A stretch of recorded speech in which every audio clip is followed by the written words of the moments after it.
Un grand merci à chacun de vous. Merci d'être déjà là et pour cette conférence, cette nouvelle conférence du programme de maîtrise en histoire, mémoire et patrimoine de l'Université d'État d'Haïti, en partenariat avec le Centre d'études sur le patrimoine et le tourisme en Haïti, CEPAT, avec l'appui de Global Communication. Merci au professeur Stéphane Laurent, Emmanuel Stéphane Laurent, qui est là. Et aujourd'hui, nous allons parler d'un sujet qui fait l'objet de beaucoup de débats dans la société haïtienne. On parle de la place du vaudou dans la vie du peuple haïtien. Et c'est quoi le vaudou? Quel rôle peut-il jouer dans la définition, ou du moins quel rôle joue-t-il dans la définition de l'identité haïtienne? Et surtout, comment les pratiques vaudouesques, les pratiques liées au vaudou peuvent être mobilisées à des fins de développement local durable? Et là, je me souviens encore de ce texte du professeur Yves Blot, hein, culture haïtienne, de, Yeah, la faculté yeah. d'ethnologie. On connaît ce texte. Et là, le professeur Blot a repris la définition selon laquelle le vaudou est le langage original des masses, hein, le langage des frustrations socio-historiques des opprimés, un langage de résistance et un lieu d'invulnérabilité face aux exploiteurs et aux oppresseurs. Bon, ça c'est une définition de l'ANEC et au bon que le professeur Blot a repris. Et bon, ce qui est intéressant ici, c'est que dès qu'on parle du peuple haïtien ou encore de la culture populaire haïtienne, ben, on ne peut pas négliger le vaudou. Ouais, donc c'est, et pourtant, et là encore, on va voir que les sujets en rapport avec cet élément essentiel de la culture populaire haïtienne sont souvent tabous. On a peur d'en parler, même au niveau de l'université. Et c'est encore le professeur Blot qui a écrit que le vaudou est une culture méprisée, rejetée et réprimée par les dirigeants locaux, tant par les dirigeants locaux que par les impérialistes. Donc, les élites haïtiennes se sont toujours considérées comme totalement déliées de cette plaie sociale, un plaie sociale qui s'appelle le vaudou. Il est très important pour nous de réfléchir sur ces éléments culturels qui constituent les fondements de l'identité haïtienne et surtout dans le contexte actuel où Haïti est appelé à prendre sa destinée en main. Il est nécessaire que le peuple haïtien apprenne à mieux se connaître. Il est nécessaire également qu'Haïti réussisse à développer de nouveaux rapports avec le monde. Et je pense que ces grands défis exigent un bouleversement de l'ordre des choses. Hein. En parlant de bouleversement de l'ordre des choses, je pense à ce questionnement de Jean-Paul Marx, à son fameux livre Assis par la l'oncle. Et là, Jean-Paul Marx se demande comment un peuple qui a eu, sinon la plus belle, du moins la plus émouvante histoire du monde, Du monde. C'est de est la transplantation d'une race humaine sur un sol étranger dans les pires conditions biologiques. Ce peuple exactement. éprouve une gêne à peine dissimulée, voire quelques rondes, à entendre parler de son passé lointain. C'est C'est que ceux exact. qui ont été pendant 4 siècles les artisans de la servitude noire, parce qu'ils avaient à leur service la force et la science, ont magnifié l'aventure en comptant que les nègres étaient des rébus d'humanité, sans histoire, sans morale, sans religion, auquel il fallait infuser n'importe comment de nouvelles valeurs morales, une nouvelle investiture humaine. Je pourrais réciter la préface par cœur. Exactement. Et c'est lié avec des réflexions de Hegel qui a dit que les peuples noirs de l'Afrique n'avaient pas Yeah. d'histoire et d'autres éléments dominants de la pensée occidentale qui justement marginalisent, je veux dire, tout ce qui a rapport, tout ce qui n'est pas occidental en termes de culture. Et ces genres de questionnements nous invitent donc à questionner nos rapports, hein, avec la culture populaire. Et on se souvient que du fameux ouvrage de Francis Fanon, Pour et noir, je comprends. l'aide d'année de la Terre, où il invitait les peuples anciennement colonisés à faire peau neuve. Et Jean-Paul Marx aussi, dans ce même texte, a rappelé qu'au au fur et à mesure que nous nous considérons comme des Français colorés, Non, des nous Haïtiens tout désapprenons court. à être des Haïtiens tout court, hein. Parce que l'un de ses objectifs, c'était justement d'éveiller la conscience nationale, révéler aux yeux du peuple haïtien la valeur de son Son folklore, folklore. en remettant à l'honneur les croyances religieuses populaires manifestées à travers le vaudou, en recentrant les valeurs d'origine africaine, longtemps considérées comme des tares ancestrales, comme tu viens de dire. Donc, mais plus d'un siècle après Price Mark, ce défi est encore actuel, hein. Le défi de développer en Haïti de nouveaux rapports avec la culture, le défi de développer une pensée neuve, je peux dire, de mettre sur pied des hommes et des femmes neufs. Parce que j'appelle un homme neuf, ou une femme neuve, hein, pour ne pas déranger les femmes. Eh bien, c'est un être désaliéné. Ouais. On parle de désaliénation ici, hein. Pleinement conscient de son histoire, de ses valeurs, de son identité, de sa situation. Ouais. Donc, un homme neuf ou une femme neuve, c'est un être libéré. Et là, la libération ne signifie pas uniquement briser les chaînes, comme on l'a fait en 1804, les chaînes physiques, mais c'est d'abord mental. Ouais. Il faut construire son identité en tant que peuple. Il faut se débarrasser de ce sentiment d'infériorité et de devenir acteur de son propre développement. Arrêter de singer l'occidental, mais il faut être soi-même. Et comme l'a bien défendu les penseurs indigénistes, et cela passe par une prise de conscience de tout ce que nous avons comme richesse culturelle, matérielle et immatérielle. Et c'est autant de questions, des idées qui surgissent quand nous parlons de vaudou. On ne parle pas de vaudou en tant que religion uniquement, mais de sa valeur culturelle. Et nous allons approfondir ces réflexions avec l'intervention du professeur Emmanuel Stéphane Laurent autour de cette question. Et la question, c'est quelle est la place du vaudou dans la vie du peuple haïtien? Professeur Laurent, j'espère n'avoir pas trop parlé, mais c'était juste Non, pour du tout, le même pas. contexte, le sujet et voilà, annoncer la couleur pour cet échange qui Yeah. va être très intéressant. Voilà, je te laisse la parole. Bonjour, bonjour. Je suis vraiment très content d'être là ce matin.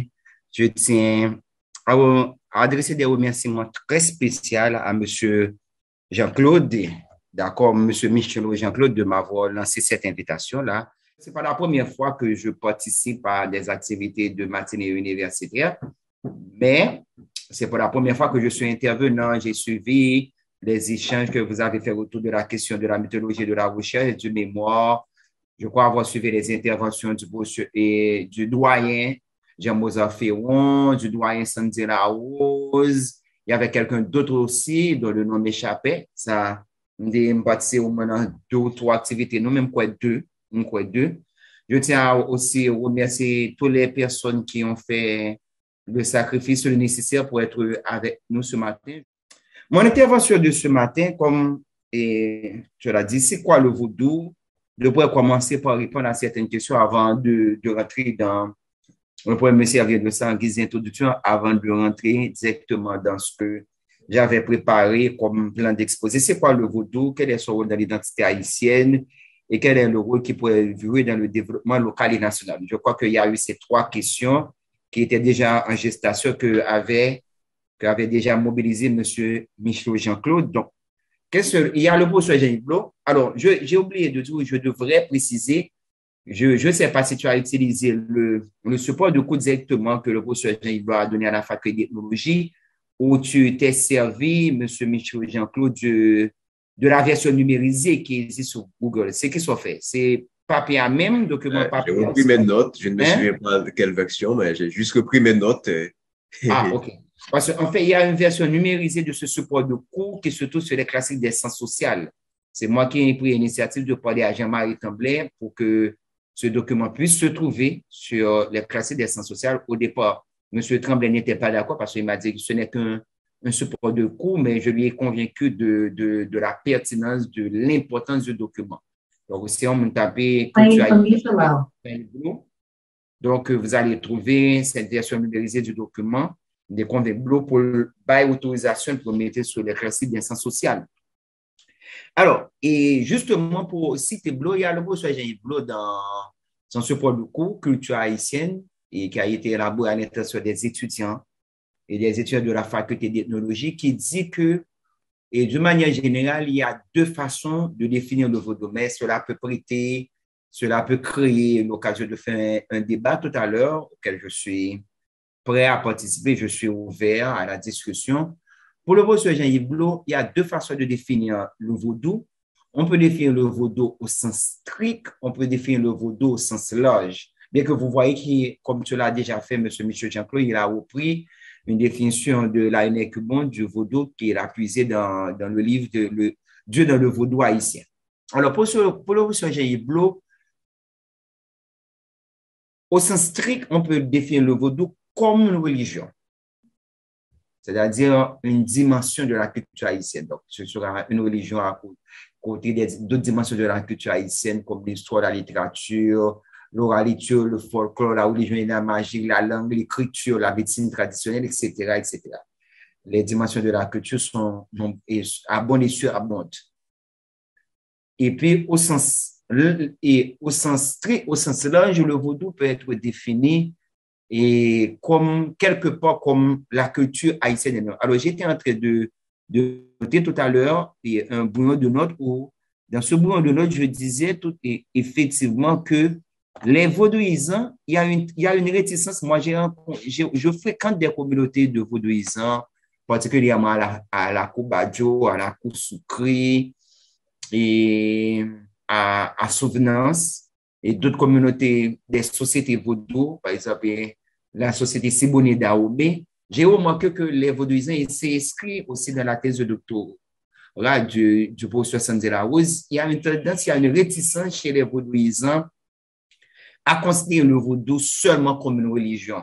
Parce que l'autre prend vaudou ou considère comme religion, c'est comme si on mettait vaudou dans une sorte de carcan, excusez-moi, une sorte de prison ou diminuer dans sa gain comme dimension, ou venir rendre contrôlable, ou venir rendre gérable. Pour le vaudou, plus que ça. Le vaudou, c'est pas seulement une religion. Aux yeux des vaudouisants, le vaudou, c'est pour eux toute une culture, toute une philosophie, tout un mode de vie. Dans ce sens, il est pratiquement semblé bouddhiste. J'aime moi que considération que vaudouisants, on frange, on sait, on quantité de vaudouisants ont fréquenté, ils ont pratiquement voulu prendre vaudois, même gens, ouais, et bouddhiste originel là, parce que le bouddhiste originel, c'est une philosophie, c'est un mode de vie.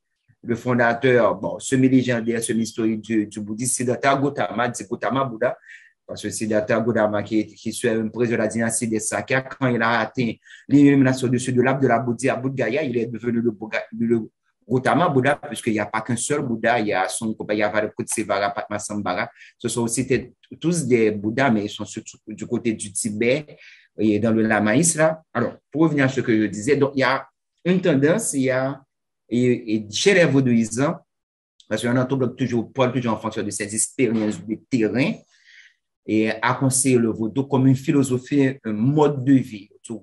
Il y a plusieurs dimensions dans la culture haïtienne de manière générale dans lesquelles le vaudou est pénétré sans que même les Haïtiens se rendent compte. Par exemple, les Haïtiens pipi, ils crachaient dans le PCA, donc son comportement de vaudouisant, pour me prendre que exemple ça. Bon, bien même des textes qui est allé dans ce sens-là, il y a un texte de Edouard Sanon, il était par Jean-Richard Evea, qui s'appelle Pourquoi les conflits de religion en Haïti. Je ne sais pas si ce texte est toujours ainsi que là, sur Google. Et texte montre qu'il y a plusieurs dimensions culture haïtienne que vous devez traverser. Donc, ce serait la matrice même de la culture haïtienne. Et je pense aussi, c'est en ce sens qu'il faut comprendre une déclaration de Jean-Osée Descartes. Jean-Osée Descartes de regretter mémoire dans son texte là, et son mémoire de débat, et qu'elle a soutenu à la Sorbonne, Dynamique vaudou et droits de l'homme en Haïti. Voilà, page 19, et Jean-Osée Descartes dit si une culture, je cite Jean-Osée Descartes, si une culture est avant tout une vision du monde, plus qu'une religion, le vaudou est une culture. Je pense que c'est en ce sens qu'il faut comprendre cette déclaration de Jean-Osée Descartes. Alors, quelle serait, et je prends une dernière question que tu as ajoutée là, afin de créer l'ambiance intellectuelle, quel serait le rôle je crois qu'avoir fait une pierre de coups, le rôle du vaudou, c'est quoi le vaudou, quel serait son rôle dans l'identité haïtienne? Les trois premières questions, on prend deux questions, ça, on fait en français. Le rôle du vaudou dans le développement local et national, et c'est un principe en anthropologie que Et c'est un principe en anthropologie on sait qu'en anthropologie, qu'un pays ne peut pas se développer en dehors de sa culture. Je ne connais pas, moi, personnellement, d'exemple à travers l'histoire où un pays s'est développé en dehors de sa culture. OK? Si nous prenons des pays comme l'Inde et c'est comme la Chine, bon, peut-être il y a 50 à 70 ans, c'était pratiquement des pays du tiers-monde. Ils ont embrassé leur culture et dans le cadre de leur développement, on voit que les Chinois ont toujours été attachés à Kung Fu et en Inde, ils ont toujours été attachés à hindouisme, à brahmanisme, qui c'est des religions plurimillénaires, multimillénaires. Donc, le Japon, c'est le cas qui est très intéressant. C'est le cas du Japon. Moi, j'appelle l'exemple nippon, ou les japonais, un cousin lointain, assez lointain, mais on est quand même cousin. Et Azor, Léonard Fortuné était allé visiter, il a fait spectacle pour une religion qui, comme c'est quelque part, une religion traditionnelle qui est en manifestation, en pratique, le shintoïsme semblait en pile à vaudou. Et après que Japon, c'est une puissance, peut-être une puissance technologique, c'est me tromper, mon monde, mais on peut qu'il n'y a pas mettre de côté culture pour développer. Donc, même pas si c'est ça, mais ça demanderait beaucoup de débats et sur le rôle, l'implication du vaudou dans le développement local et national. Donc, une fois que j'ai répondu à ces questions qui étaient des sujets de préoccupation, je suppose qu'il y en a d'autres aussi intéressantes et aussi stimulantes en termes de récits qui vont venir là, dans le cadre du débat, dans le cadre de cet échange, de ce dialogue de ce matin, que j'espère qu'il ne va pas durer plus de 2 heures parce qu'à midi, je devrais me déplacer, j'ai d'autres obligations. Je vais directement dans le corpus du texte que j'avais préparé. Le vaudou dans la vie du peuple haïtien.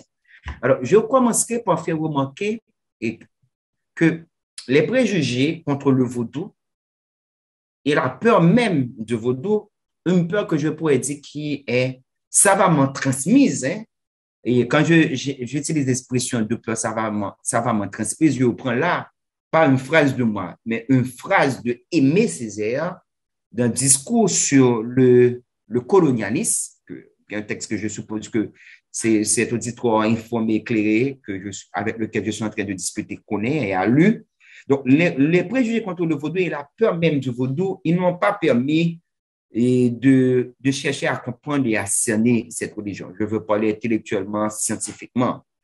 Donc, comme tu le disais tout à l'heure, et tu citais mon maître en anthropologie, le professeur Jean-Yves Blanc, qui dit, par exemple, dans son support de cours, parce que ça fait un texte avec page par cœur, ça, on travaille pour culture haïtienne à NDC, donc, depuis 2015 à jour, donc, on travaille dans le texte, je finis par l'intertour par cœur, parce que c'est dans les pages. Alors, dans la page 15, là, alors, on va dire version papier, ou après que le professeur Blanc dit que l'île haïtienne, c'est toujours considéré comme totalement délié d'une plaie sociale qui s'appelle vaudou.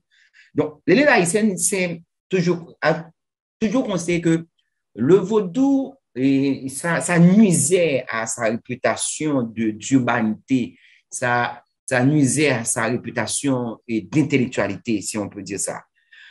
Nous avons une grande dette, je suis bien content que c'est l'un des premiers noms qui a été cité, nous avons une grande dette envers le docteur Jean Price-Moss. Le docteur Jean Price-Moss, qui est le premier intellectuel haïtien et qui campait dans la société d'histoire et de géographie d'Haïti, qui fait un paquet intellectuel, disant mal ou un paquet pseudo-intellectuel jusqu'à présent mal. Et sans le vaudou, il n'y aurait pas eu 1804.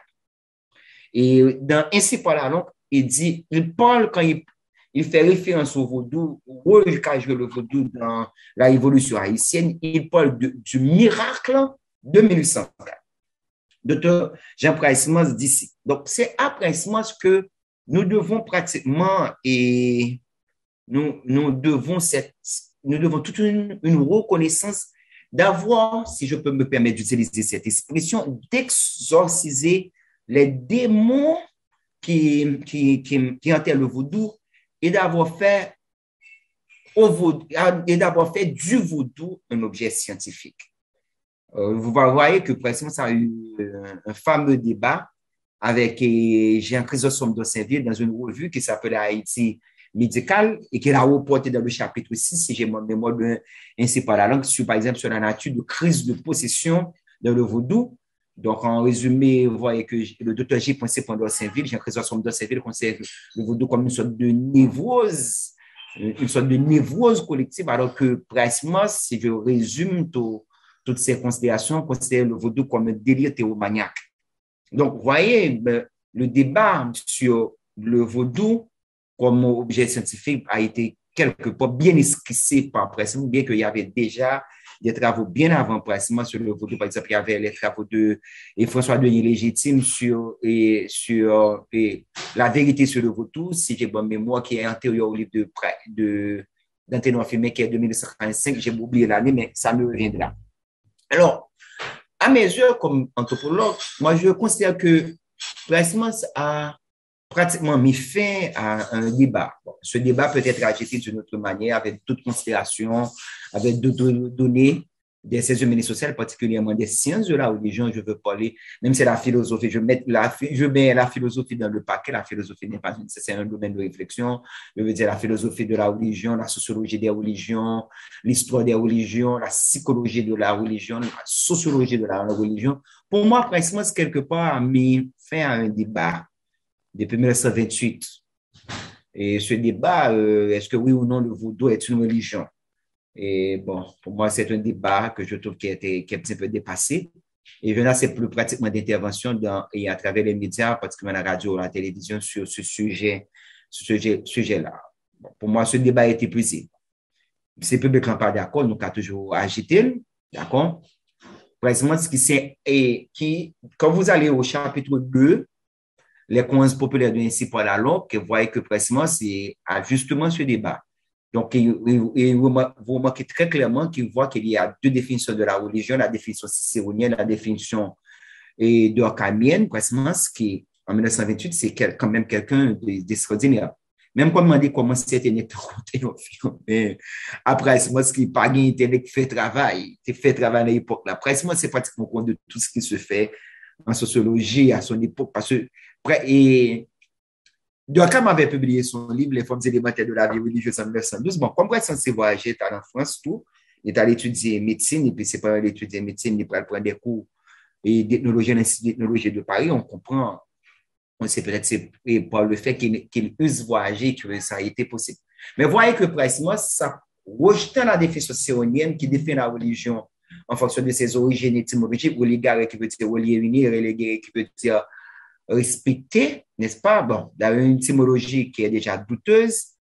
Et en fonction de cette étymologie, on définissait la religion comme le lien qui attache l'homme à la divinité. Vous voyez que précisément s'approprie de la définition sociologique de l'école de Durkheim. Durkheim qui définit la religion comme la différence qu'établit l'homme entre une catégorie de choses considérées comme sacrées et d'autre part, entre une catégorie de choses considérées comme profanes. Après que Price Moss ait fait la démonstration à partir du bouddhisme, par exemple, qui est, comme je le disais tout à l'heure, là, bien sûr, le bouddhisme originel qui est au départ une philosophie, un mode de vie dans lequel la notion de Dieu est pratiquement ou est totalement absent. Voilà que Price Moss va définir le vaudou comme religion. Price Moss nous dira au chapitre 2, les croyances populaires, que le vaudou est une religion. Et je cite Price Moss par cœur, parce que tous les âmes croient à l'essence d'être spirituel qui vivent quelque part dans l'univers en étroite communion avec les êtres humains dont ils dominent l'activité. Ces êtres invisibles constituent un Olympe innombrable, formé de Dieu, dont le plus grand d'entre eux porte le titre de papa et au grand maître et a droit à des hommages particuliers. Le vaudou est une religion parce que le culte dévolu à ces dieux réclame un corps sacerdotal hiérarchisé, de fidèles, des temples, des hôtels, des cérémonies, et en fait toute une tradition orale qui ne s'est pas parvenue à nous sans altération, mais grâce à laquelle se transmettent les parties essentielles de ce culte. Et presque, c'était même pour dire que le vaudou est une religion parce qu'à travers le fatras des légendes et la corruption des femmes, on peut démêler une théologie, un système de représentation grâce auquel primitivement nos ancêtres expliquaient les phénomènes naturels et qui gisent de façon latente à la base des coins anarchiques sur lesquels repose le catholicisme hybride de nos masses populaires. Fin de citation. Donc, vous voyez que, quelque part, c'est vraiment Price Moss qui initie ce débat scientifique et sur le vaudou. Mais on n'a pas seulement de dettes envers Prince-Mons, on a aussi des dettes envers Jacoumain. Jacoumain, vous savez que Jacoumain s'est trouvé pratiquement dans la même mouvance que Prince-Mons. Parce que si Prince-Mons, en 1931, a fondé l'Institut d'ethnologie, et dans le but d'enseigner la psychologie, la sociologie, l'anthropologie, qui était une réaction par rapport à la campagne des rejetés de 1951 sur le président Elie-Lescaut, eh bien, et Roumain, lui, il va fonder le bureau d'ethnologie de la République d'Haïti, qui deviendra le bureau national d'ethnologie. Et Roumain va marcher un peu partout à travers le pays, il va ramasser des objets qui ont un rapport à votre que l'a conservé dans le bureau national d'ethnologie. Donc, et il y a aussi cet apport Roumain avec le laboratoire que était ouvert dans le bureau national d'ethnologie, c'est un monde qui a encouragé travaux scientifiques. Il y a beaucoup de références sur la question. Il y a le Bénin des études ethnologiques, le site du NED, de Price-Mons. Il y a Haïti préhistorique, un bulletin du Bureau national d'ethnologie de Michel Roubouge. Côté Roubouge a parlé de ça. Il y a le chemin de l'anthropologie en Haïti. C'est le chemin de l'anthropologie en Haïti, c'est un petit peu échappé de Carlos Javier Celius, que publié dans Gradiva. Il y a aussi un texte de Rachel Charlier-Doucet, Anthropologie politique, expérience sociale, expérience du Bureau national d'ethnologie. Donc, il y a aussi quelque part, si ce n'est pas la préface, une introduction du livre d'Alfred Métro, le vaudou haïtien, côté Métro a expliqué comment les convaincre mais pour que les lancers dans la bataille, pour ne pas être indifférent, mais les bras croisés par rapport à tout ça que campagne des rejetés en 41 a fait contre Vaudois. Parce que, pas oublier, depuis 1867, avec le concordance au Fab Nicolas Geffort, l'Église catholique, que pratiquement, en 1804, il y a un foot blanc au dehors, pas seulement foot blanc au dehors, nous foot l'Église catholique dehors, tout. Donc, il va retourner avec Fab Nicolas Geffort. Depuis l'Église catholique tournée là, donc, les identifier Vaudois comme un puissant ennemi, comme c'est ennemi à détruire, à combattre. Depuis 1957, il y a la Ligue anti-vaudouique, c'est le premier campagne là, avec Monseigneur François-Marie Kerzuzan. On va se dire, ouais, par exemple, tu es en ténor firmé, tu es dans la Ligue ça. Là, je vais faire un texte de Jérôme Descartes, son mémoire de licence qui s'appelle Vaudou et politique en Haïti, qui se trouve à la faculté d'ethnologie, bien sûr. Donc, nous gagnons Price-Mons et nous gagnons. Je vais répondre à la question. Je fais tout cet exposé-là. Je n'ai pas oublié qu'il y a une question à laquelle je dois répondre. Le rôle du vaudou dans la vie du peuple haïtien. Mais c'est un ancrage. Moi, c'est un bagage peut-être d'adouidi, mais je ne vais pas dire trop de bagages. Par exemple, tu as fait histoire vaudois, comment vaudois a venu à partir des ancêtres, etc. Mais je ne veux pas trop dire. On canalise comme ça. Et tout. Et ça allait me faire bizarre, excusez-moi, ça. L'impression de prendre mon cours. J'essaie de m'écarter du cours pour rester dans l'exposé. Ça que vous pouvez me reprocher, on pourra en faire un objet de discussion, me demander de préciser ou faire vos propres interventions, avoir vos objections. On est là pour le débat, pour la critique. Donc, nous parlons que depuis pratiquement, c'est depuis... Monsieur Michel Jean-Claude, je n'ai pas trop parlé, dit trop de choses en même temps, j'espère. Hein? Bon, c'est un passionné qui parle, parce que ça me passionne comme sujet. Donc, depuis Price-Mons, depuis Roumain, on nous parle que les gens vont ouvrir la route, c'est parce que Roumain, ce sont comme des legs bas en matière de recherche à considérer le vaudou comme objet scientifique, comme sujet de recherche. Non pas que le monde qui a lancé dans la route, non.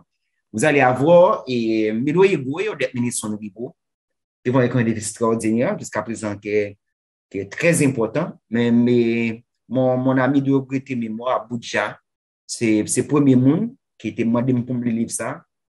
Et bah, il bon, comme quoi c'est à Boudja, il a fait seconde. Donc, si je ne pas trop premier, c'est le premier livre, l'histoire sur Vaudou, la tradition de Vaudou haïtien, de Milo Rigo et d'autres Mélisson Rigo. Moi, je tiens à insister sur le nom de Mélisson parce que, pour la dernière publication que Fordin pour production fait de livre là, il retire le nom carrément au Mélisson Rigo. Or, c'est la femme qui a initié l'homme en matière de recherche, hein, et Milo Rigo dans recherche sur Vaudou. Après, mon côté, dans le livre, Milo Rigo clairement dit que le campé, dans le livre, deuxième partie qui conseille description cérémonie, c'est Madame Capfel. Donc Milo Rigo, c'est dans route ça que c'est ça, à Roumain, ouvrir comme l'Igba, qu'on va mille rigo, son rigo, qui pourra écrire la tradition vaudou, le vaudou haïtien, c'est mystère la magie. Et on pourra avoir Louis Maximilien, tout, qui pourra publier un livre extraordinaire, qui est les vaudou Radakanzo. On pourra avoir Alfred Mitro, bien avant tout, ça aussi, de bonne mémoire, qui, Alfred Mitro pourra publier un livre extraordinaire, tout, qui est le vaudou haïtien chez l'édition Gallimard, qui garde encore toute sa fraîcheur, toute son actualité si on revisite le texte. Et il ne faut pas oublier, bon, on a tendance à oublier là, parce que j'ai l'impression que sa carrière politique a recruté sa carrière, même si on n'a pas de réserve sur ça, monsieur, comme ethnologue, l'État a copié des travaux de Laurent Denis, il y a un que c'est Laurent Denis qui fait, c'est pas lui, jusqu'au sein. Bon, bref, trop envie d'entrer dans le débat, ça, mais on ne peut pas oublier le rôle en matière de recherche ethnologique sur le vaudou qu'a joué le docteur François Duvalier, Laurent Denis et le docteur François Duvalier quand ils étaient membres et du mouvement des griots, les articles qu'ils ont publiés dans différents articles qui ont été publiés dans différentes éditions de la revue, les griots, et que François Duvalier va au point dans un livre et est très important à mon sens, qu'il y a un peu de préjugés, un peu de racisme, le livre a ses limites, c'est lié avec un mouvement de l'époque, une sorte de noirisme, si je peux parler comme ça, les éléments d'une doctrine tome 1 œuvre essentielle, qui est un livre 911 pages, qui pour moi c'est, moi, un peu le professeur me cité, moi, un peu me faire référence à lui, mais pour moi, c'est un livre important qui gagne sur Vaudou, les éléments d'une doctrine tome 1 œuvre essentielle.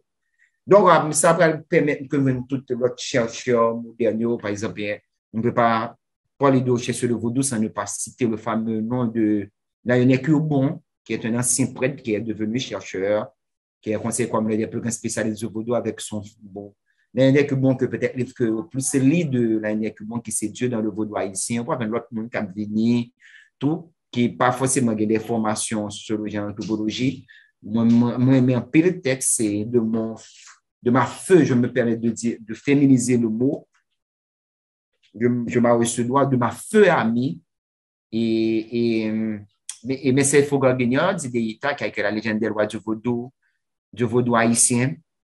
On a un là qui fait un peu l'émission à caractère politique et à caractère culturel sur vaudou, tant et Jean Fils-Aimé, qui a publié un livre qui a fait scandale, Vaudou, je me souviens. Donc là, il y a un paquet de travaux qui fait et qui permettent que vaudou te sauter dans l'obscurité, dans la torpeur qu'il y a, même si que c'est son bagage qui pour qu'on doit de citer pour imposer encore en Haïti, parce que si je reviens strictement au vaudou, en dehors du vaudou comme objet scientifique, le vaudou a connu vraiment des moments difficiles dans son histoire. Déjà, dans la colonie française de Saint-Domingue, c'était une religion qui était méprisée par les colons. C'était une religion qui était méprisée. Il y avait le mépris total des colons pour la vie spirituelle des esclaves.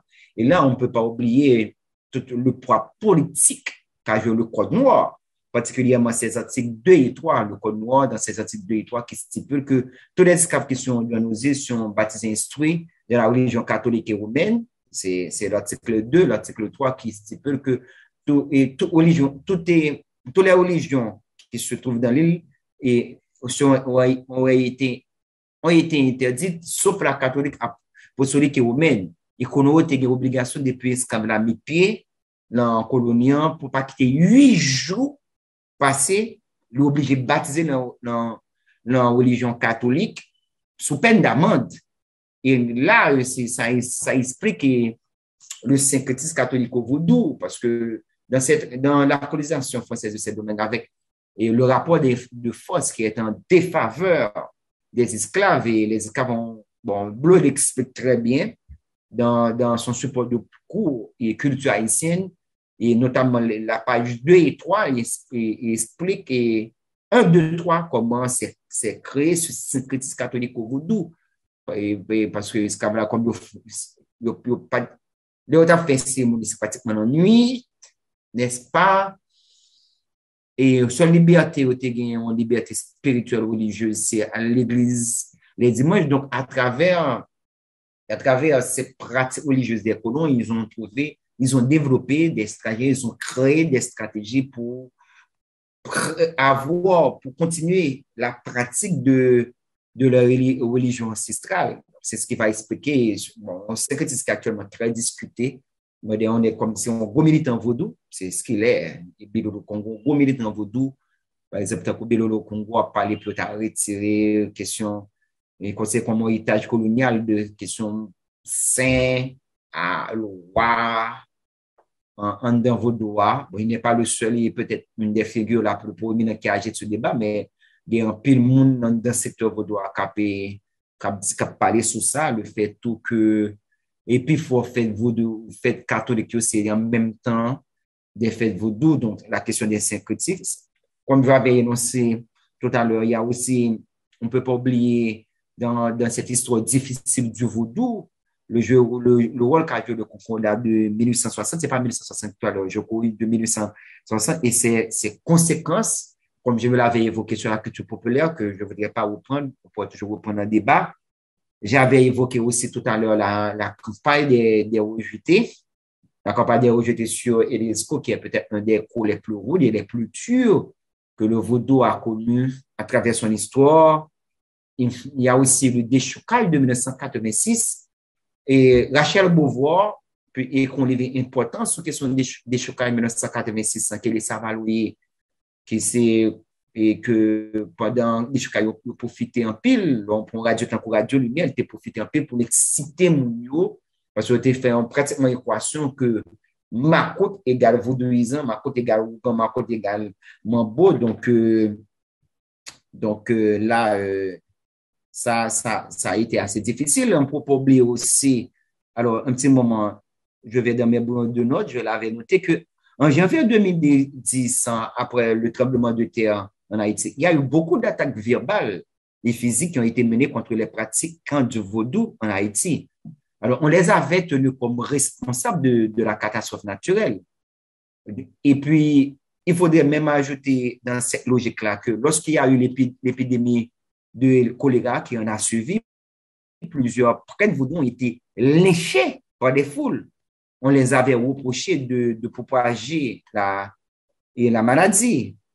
Et je tiens aussi à faire remarquer que depuis les années 1990, il y avait certains néo-évangéliques qui avaient déjà interprété la cérémonie politico-religieuse du bois caïman, bon, qui est un mythe fondateur sur lequel on peut revenir, comme un pacte avec les démons. Est-ce que cette croyance est tellement ancrée et dans les croyances haïtiennes, mais peut-être même la diaspora haïtienne, que vous avez un fameux pasteur, le Patro Benson, si son nom ne m'échappe pas, qui était clairement déclaré que dans ces bois caïman, nous ne sommes pas qu'avec le diable. Nous ne sommes pas qu'avec le diable. Et il ne faut pas oublier dans ce genre d'attaque contre le vaudou.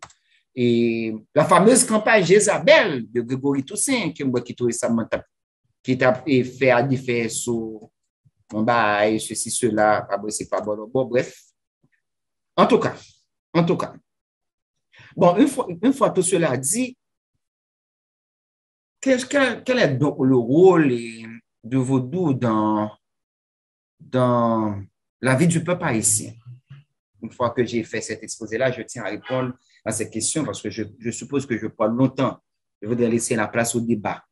Alors, si je vais esquisser quelques considérations qui pourront être approfondies et qui pourront être discutées, qui pourraient être l'objet d'objections, de remarques, de commentaires.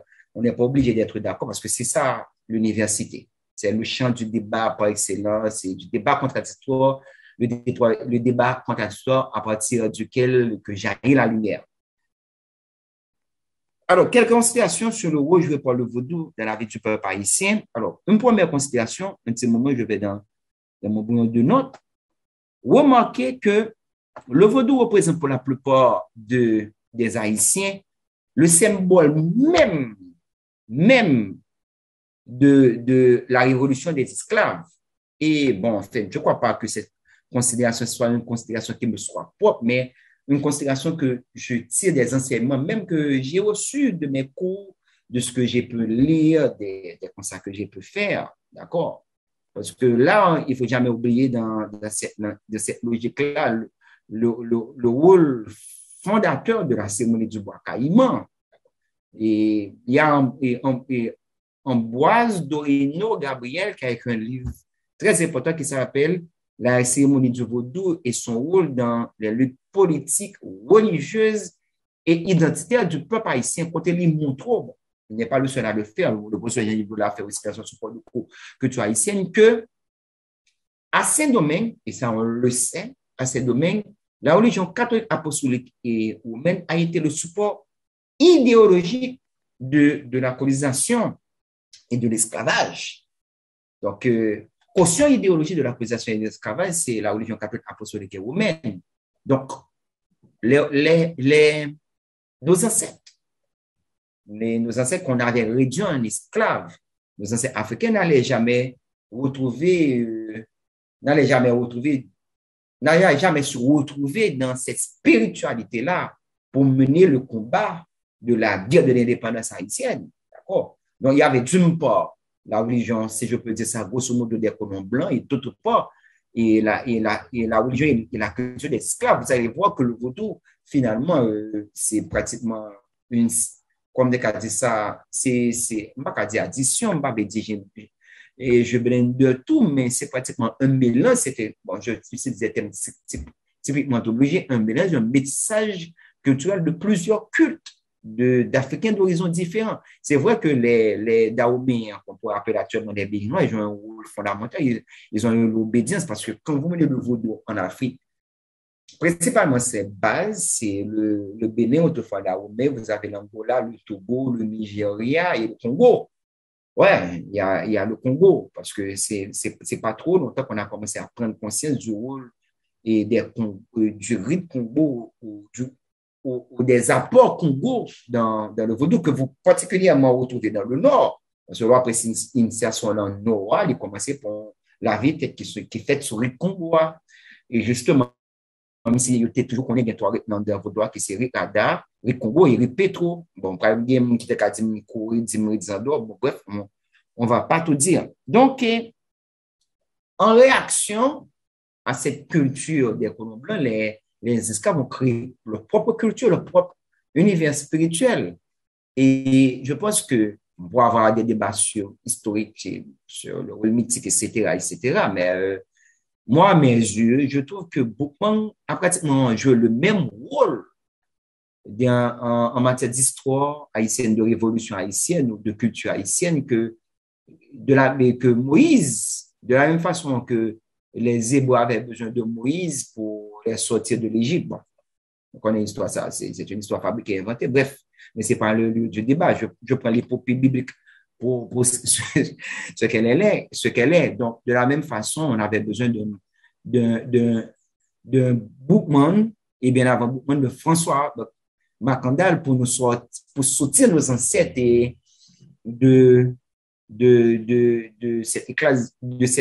cette situation déshumanisante dans laquelle il se trouvait. Donc, le vaudou, vraiment, c'est, aux yeux de beaucoup d'Haïtiens, de la plupart des Haïtiens, c'est le symbole même de la révolution des esclaves. Et j'ai dit tout à l'heure que vous voyez que précisément, c'est parle du miracle de 1804. Et qui dit que sans le vaudou, c'est Haïtien histoire de géographie, il n'y aurait pas eu de 1804. Une deuxième considération, quand on analyse, quand en tant qu'observateur, sociologue, anthropologue, on regarde le vaudou, on peut remarquer, si on se connaît très bien en matière d'histoire, bien sûr que le vaudou occupe encore jusqu'en 2022, même si on n'a pas de chiffres, mais on voit les différentes manifestations du vaudou dans les différents lieux de pèlerinage, dans les différents, bon, maintenant, le vaudou envahit les médias, dans tous les cérémonies vaudou que vous voyez, par exemple, à la télévision. On reste encore convaincu que le vaudou joue dans la vie des classes paysannes et de la masse et haïtienne de manière générale. Le vaudou a pratiquement une même place et a une place analogue à celle des anciens cultes païens. Et là, je suis en train de citer Émile Marcellin, vraiment dans son livre Les grands dieux du vaudou haïtien, et à celle des anciens cultes païens et du catholicisme populaire du Moyen-Âge. Donc, c'est genre religion romaine, dans la civilisation romaine, le rôle que le catholicisme populaire a joué dans le Moyen-Âge, c'est pratiquement même le vaudou est quasi envahissant. Et on pourra toujours ne pas être d'accord avec moi et puis faire un objet de débat. Mais même, je ne sais pas comment tout pour moi et moi que plus fort l'autre religion qui pour intégrer et m'avait dit territoire national là, il y a approprié de vaudou ou d'un mythe vaudou puis au café en sorte d'indigénisation. Et pour mieux argumenter, je prends par exemple le cas de Boukman. Comment les musulmans haïtiens se sont appropriés de Boukman. C'est bon, il y a tout un débat que Boukman, c'est pas Boukman, comme on le prononce, c'est pratiquement en anglais, c'est Boukman. L'homme du livre que Boukman, c'est pas Sémoni Boakaïman, c'est Sémoni Boakaï Imam. Et vous avez Jean-Claude Chérubin qui a publié un texte de conférence et les actes du colloque sur Jacomé, qui est publié en 2007, qui parlait de Sémoni Boakaïman ou la Sémoni Rumblé. Il a publié un article sur ça. Donc, on voit que poter sur quelques partout. Déjà, depuis, et Alfred Mitro publie un article, par contre, c'est toujours en circulation sur Google que me conservé, qui est les vaudous et protestantistes côté là, montre que, bon, très souvent, nous n'avons pas montré, c'est pas seul à montrer, bien sûr que, bien, un syncrétisme, nous tous, bien, je suis syncrétiste catholique au vaudou, mais il y a aussi un syncrétiste et protestant vaudou, hein. Qu'est-ce que vous faites, par exemple? Moi, ça m'intrigue toujours. Je n'ai pas encore lu de travaux parce que je n'ai pas le temps pour tout lire, mais ça m'intrigue toujours. Et cette question d'armée céleste, de le potentiel haïtien, j'aime fonctionner sur un vaudou. Bref, ça, c'est l'autre considération. En troisième considération, on peut remarquer que le vaudou confère à ses fidèles, quelque part, ce qu'on pourrait appeler une sorte de confort spirituel, les protéger contre les atteintes du sort et de la maladie. Et quelque part, j'ai écrit ce matin, quand j'allais pour faire mon intervention, que le vaudou joue un très grand rôle en matière de prévention ou de traitement des maladies ou des épidémies. C'est quelque part, c'est un des socles, si je peux me permettre de le dire, du système sanitaire haïtien. Il y a Yannick Guito Dandin qui a écrit un livre qui s'appelle La médecine traditionnelle Apolgoba et application en Haïti, qui estime que soit 40% du système sanitaire. Bon, c'est quand même un vieux livre, ça date quand même d'une dizaine d'années. Les chiffres mériteraient d'être revérifiés en fonction de nouvelles recherches, mais jusqu'à ce qu'on c'est une nouvelle recherche sur ça, jusqu'à ce qu'on fait statistiques sur ça, en fonction de l'enquête de nouveaux chercheurs ou de chercheurs qui ont fait de nouvelles recherches. Estimé que 40% du système sanitaire haïtien, les chita sous médecine traditionnelle, que répertoire connaissance, la caille Dr. Feuille avec Sage Fabio, qui encore, c'est des produits en pratique, parce que, bon, aspect sacré, aspect pour fan de l'affaire, le haïtien tombe malade. Première action, et c'est pas al-Caï, allant l'hôpital là, qui est relevé de médecine scientifique moderne. Non. Déjà en consultation, même dernière fois, on fait une consultation, et ça a augmenté à quelques mois, c'est 1000 gouttes. Je veux dire, avec toute question de la vie chère, ou quand je me trompe. Quand la consultation qu'on y a là, c'est 250 dans $300 haïtiens. Qu'on y a là, l'offre fait consultation, pour aller faire analyse, le voir dans le laboratoire pour aller faire analyse, etc., pour acheter médicaments très facilement haïtiens, si on a dépensé 10 000, 15 000 gouttes. Même ça arrive que vous dépensez très facilement 10 000, 15 000 gouttes pour analyser, acheter médicaments, et peut-être même plus 25 000 gouttes, et pour tellement médecine scientifique moderne, non? J'ai offert dans l'hôpital, j'ai offert dans la clinique, j'ai offert dans nos services, les chers, ils coûtent. Surtout que nous gagnons, comme des cas dit, ça, nous, pas vraiment un pile l'hôpital qui est à disposition de la population. Tout le monde est pendant 2 dernières, même 3 dernières années, ça, tout ça qui a gagné comme problème dans l'hôpital général, toute grève que le docteur fait, moun qui même mourir. à cause de contestations. Et à un moment, on Zoom, réunion, OK? Tout est ça qui gagne comme problème. Donc, par exemple, l'hôpital, qui est l'État qui est à disposition du peuple. Bref, donc ça crée de véritables problèmes. Il est aussi très connu comme autre rôle que joue le vaudou dans la vie du peuple haïtien, que le vaudou, c'est une source d'inspiration pour les artistes haïtiens. Alors, moi, je vais pas trop. Il y a par exemple Elisabeth qui, je crois, qui était étudiante à IRA en histoire de l'art, qui pourrait très bien me corriger sur la question, mais nous connaissons tous le succès de la peinture haïtienne, notamment de la peinture qu'on qualifie, pour rester dans le champ qui m'est propre de peinture naïve, qui est très discutée, cette expression de peinture naïve par et le professeur, il a été mon lecteur critique en maîtrise là. Mais qui une travail de recherche, c'est Joseph Onal l'Autruche. La thèse de doctorat de Joseph Onal et d'Autruche et culture et patrimoine et tourisme en Haïti. Culture, patrimoine et tourisme en Haïti, construction et d'une dynamique de construction c'est bon, ça m'échappe. Bref. En tout cas, donc, c'est une source d'inspiration. Il y a l'inspiration pour la peinture, il y a l'inspiration pour la musique, il y a l'inspiration pour la danse. C'est vraiment un foyer vivier et pour l'haïtien, le vaudou. C'est vraiment un foyer. Donc, il ne faut pas aussi oublier que les sanctuaires vaudou, les lieux sacrés vaudou, ces lieux sacrés vaudou, je corrige l'expression que présentent les hommes forts. Et ils ne sont pas seulement des lieux de cérémonie, des lieux de cérémonie, de prière. C'est aussi, là, je reviens aussi à des considérations des mentionnées encore une nouvelle fois, les grands dieux du vaudou haïtien. Ce sont à la fois, si je peux me permettre l'expression aussi impropre que cette expression puisse être, ce sont à la fois les églises, les hôpitaux, parce que l'homme malade, Walcaï, Ougan, Walcaï, Mamboa, c'est quand même un pays, c'est d'aller recevoir, hein. C'est aussi des clubs, parce que c'est des lieux de réunion, de débat, de discussion. Ce sont aussi des salles de danse, ce sont aussi des salles de théâtre. Donc, on ne peut pas limiter les lieux vaudous seulement à des espaces de pratique culturelle.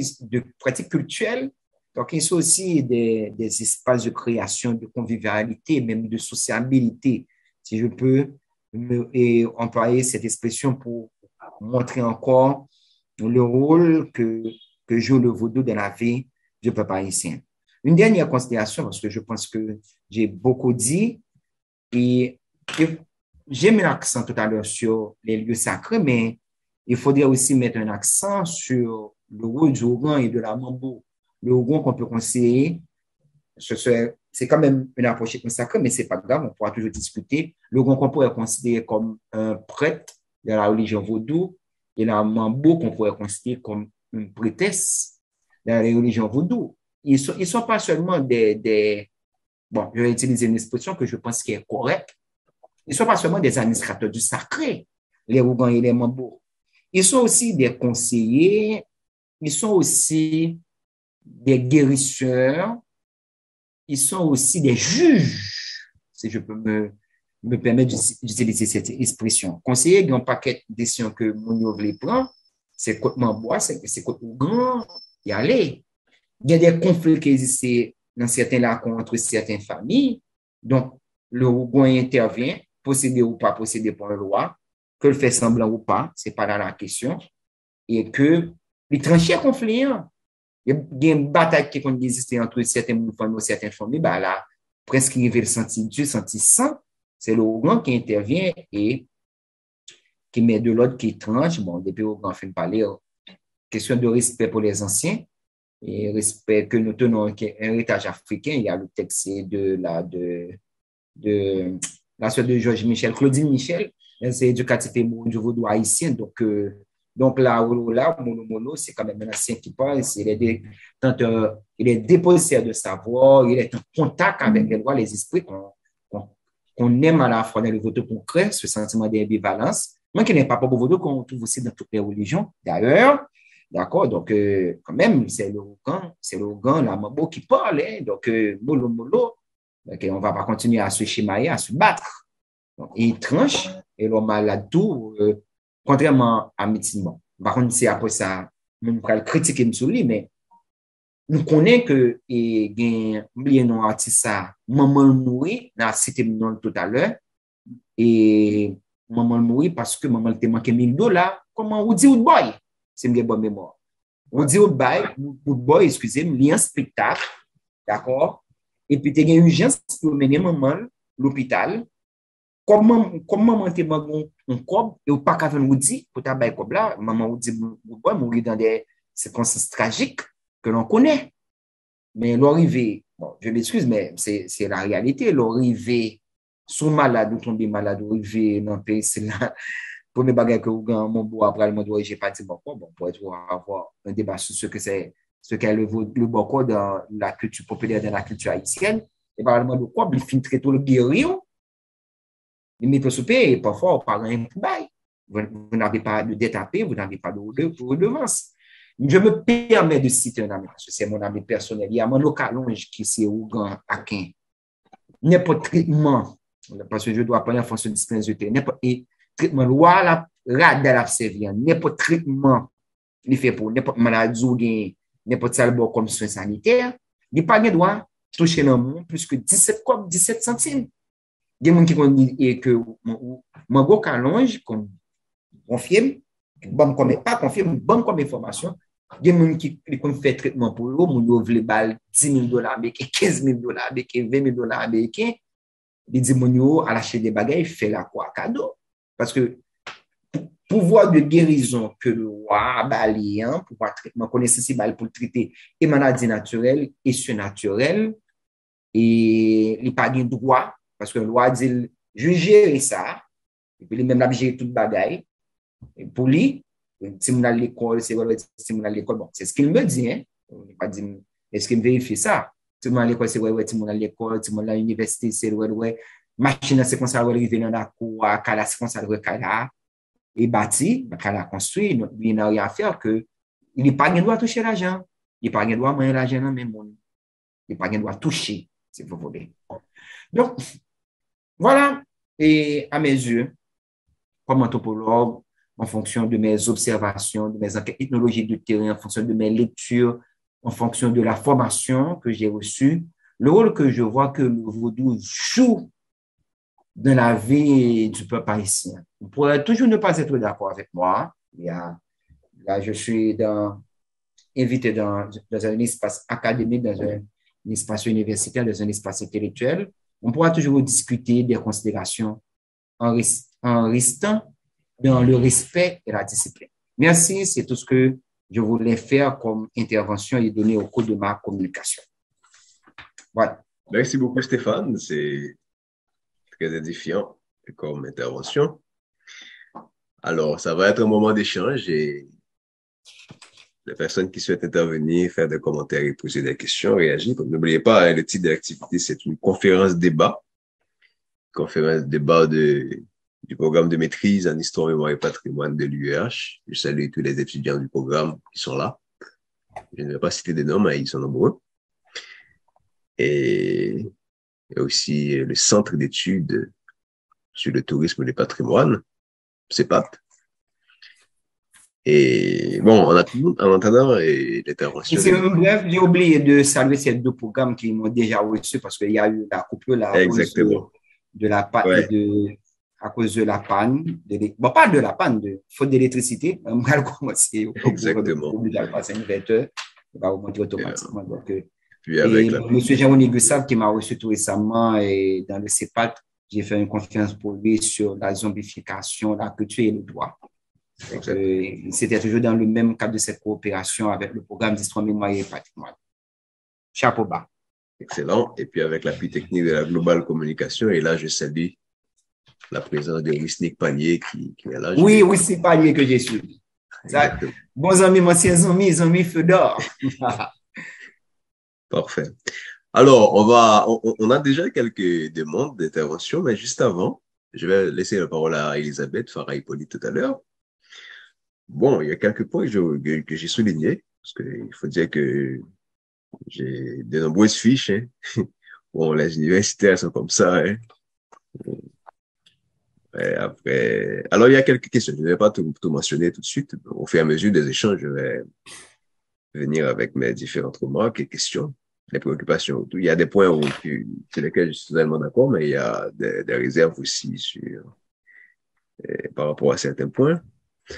Par exemple, sur la question du système sanitaire de la médecine traditionnelle.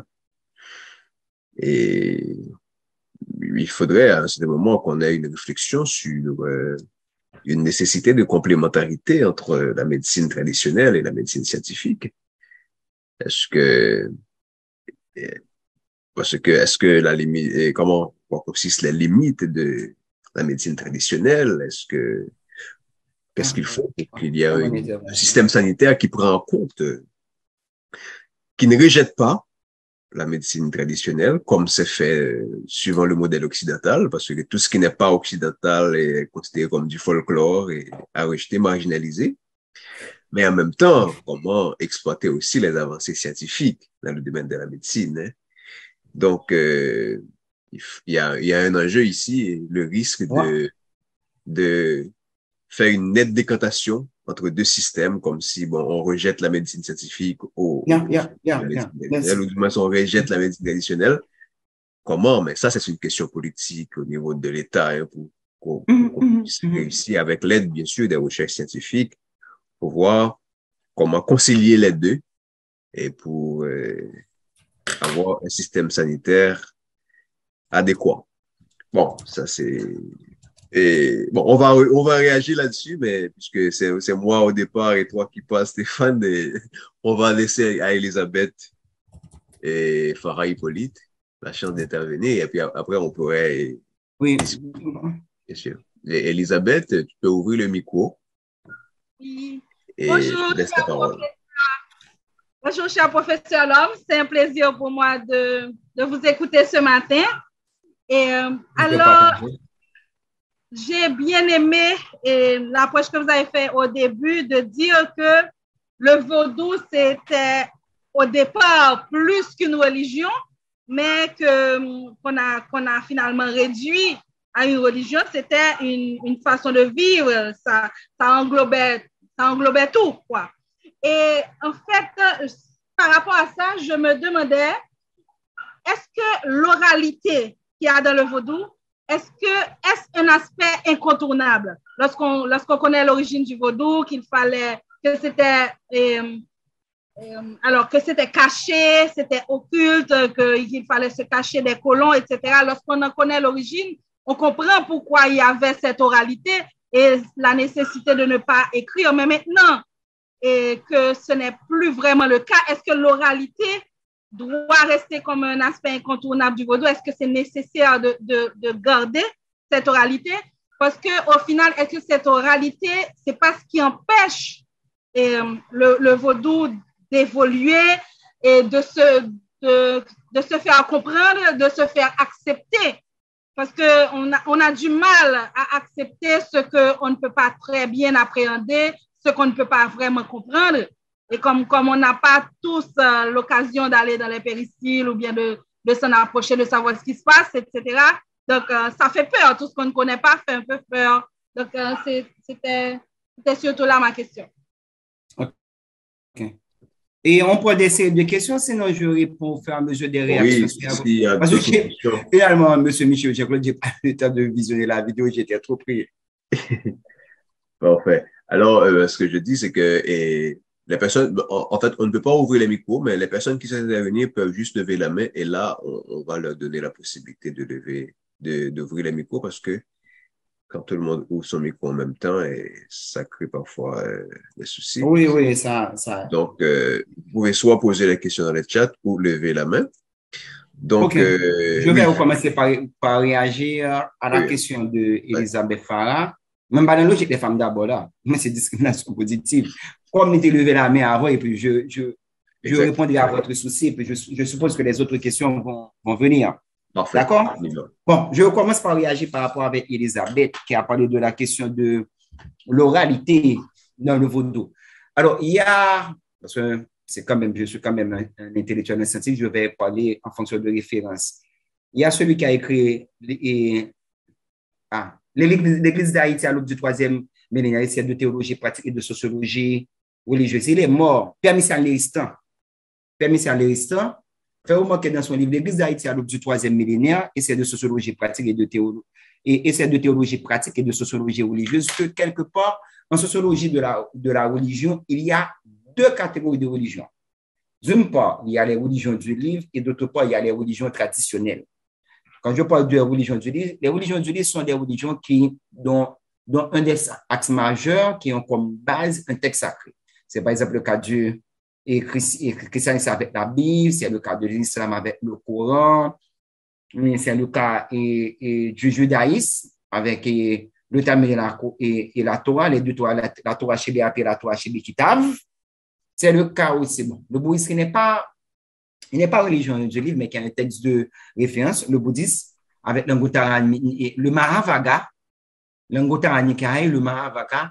C'est le cas de l'hindouisme, bon, qui est vraiment, à proprement parler, une religion du livre. Lui, moi, je vais parler de religion des livres, avec le Mahabharata, bon, qui est plus ancien que la Bible. La Bible est âgée de 3500 ans, le Mahabharata est âgé de 5000 ans. C'est quand même le sacre le plus ancien du monde, c'est pas la Bible. Contrairement à ce que personne croit ou à ce qu'on répète, ça c'est monde qui n'est pas connaît, qui n'est pas fait recherche. Donc, vous avez le Mahabharata, le Bhagavad Gita. Le Bhagavad Gita, qu'on peut, dépendamment de la façon qu'on traduit le Bhagavad Gita par chant ou par chanson, on va dire le Bhagavad Gita ou la Bhagavad Gita, le chant du Bienheureux. J'ai en ma possession un exemple du Bhagavad Gita. Et c'est à principe pour un Vedanta Swami Prabhupada, qui a eu Abbé Charamde, qui a été le disciple de Sri Vedanta Swami Maharaja. Et puis, bon, il y a les livres védiques, ou les Vedas, si vous voulez, oui, Vedas. Il y a Ayurveda, Samaveda, Atharvaveda, et puis il y a les sutras. Pratiquement chaque invité dans l'hindouisme à son livre sacré. Brahma va avoir Brahma Sutra, Vishnu va avoir Vishnu Sutra, qui est toujours accompagné d'ailleurs du Prasabhijna Vedam. Quand vous prenez Ganesha, qu'on appelle encore Ganapati ou encore Gajanana, vous allez voir qu'il y a le Ganesha Sutra qu'on appelle encore le Ganapati Sutra ou encore le Gajanana Sutra. Mais ce que je tiens à te faire remarquer, Elisabeth Farah, c'est que ils sont pas nombreux, les religions dans l'histoire de l'humanité ou les religions actuelles qui disposent d'un texte sacré. Alors, beaucoup de religions ont des textes de référence, parce qu'il y a des l'Odyssée d'Homère, la Théogonie, les Travaux, les Jours d'Hésiode, ce ne sont pas des textes sacrés, ce sont des textes de référence qui ont la mythologie, la religion pour écrire avec la Théogonie, la Tobogonie, la Cosmogonie, tout ce que vous voulez. Donc, la plupart des religions n'ont pas de texte sacré et ils n'en ont rien à foutre, permets-moi l'expression, ils s'en portent même très bien. Le vaudou, c'est pour transmission en connaissance, en fait, les vaudois, chita sur oralité et puis chita sur tradition. En réalité, pratiquement tout ce qui se transmet de bouche à oreille.